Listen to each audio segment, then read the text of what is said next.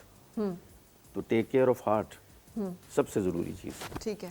اور اس میں کیونکہ اب جو ایشوز ہمارے جو آج جو ہیں اس کی طرف میں آ رہا ہوں, اس میں جو میرا میسیج ہے وہ یہی ہے کہ دل کی صحت کے لیے یہی جو میں نے 5 وہ چیزیں میجر فیکٹرز بتائے ہیں, اور جو نئے فیکٹرز ہیں ان کو بھی ہم نے, اور خاص طور پہ ڈائبٹیز, کیونکہ ڈائبٹیز کے بعد ہی انسولین ریزسٹنس ہوگی, ڈائبٹیز کے بعد ہی سنڈروم وہ جو ہے میٹابولک سنڈروم ہوگی.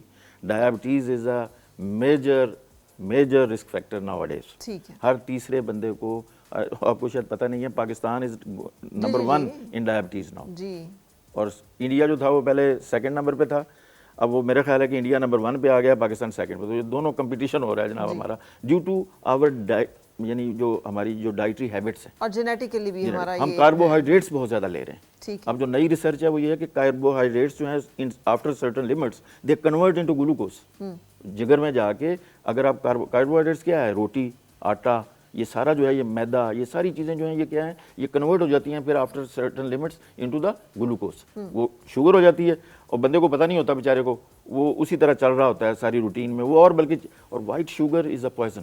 ٹھیک ہے, اس کی بجائے آپ نیچرل جو چیزیں ہیں اس کی طرف آئیں, یہ میرا میسیج ہے. جو نیچرل جو ہے نا, ہول گرین کھائیں آپ, ٹھیک ہے نا جی. اور اسی طرح آپ کوشش کریں کہ فروٹ, سبزیاں, ٹھیک ہے نا, ان کے اوپر زیادہ زور رکھیں بجائے اس کے کہ یہ جو پروسیسڈ فوڈ ہے, ریفائنڈ فوڈ ہے, یہ ساری کی ساری. اور کوکنگ آئل جو ہے نا, خاص طور پہ میں کہوں گا اولیو آئل اور سرسوں کا تیل. سرسوں کے تیل کو میں کہتا ہوں, یہ میری ریسرچ ہے, سرسوں کا تیل جو ہے وہ غریب کا اولیو آئل ہے, کیونکہ اولیو آئل ویسے مہنگا ہے. تو اب سرسوں کا تیل تو اویلیبل ہے, ٹھیک ہے نا جی, اس کو آپ یوز کریں. بالکل صحیح. تھینک یو ڈاکٹر صاحب. Doctor Sheri, how will you wind up? اس میں یہ کہوں گی کہ اوور آل ہیلتھ سے related healthy ageing, healthy life style جو سمرائز وہی کر رہی ہوں. اور ہمارے جو اللہ تعالیٰ نے بیسک رولز بتائے ہیں ان میں اگر ہم رہ کے چلیں گے تو ہم اپنے سسٹم کو ڈسٹرپ نہیں کریں گے. ایک حدیث کا مفہوم ہے کہ حضور پاک صلی اللہ علیہ وسلم نے یہ کہا کہ اگر میری قوم کو مشکل نہ ہوتی تو شاید میں برشنگ اتنی بڑھا دوں, مسواک کا اس کا کہا کہ شاید وہ ہر نماز سے پہلے کم از کم وہ برش کر رہے ہوتے. تو ہم آپ دیکھیں کہ یہ ہماری سستیاں ہیں. اگر ہم صرف اپنا ریلیجن ہی فالو کر لیں صرف, تو we can resolve a lot of problems.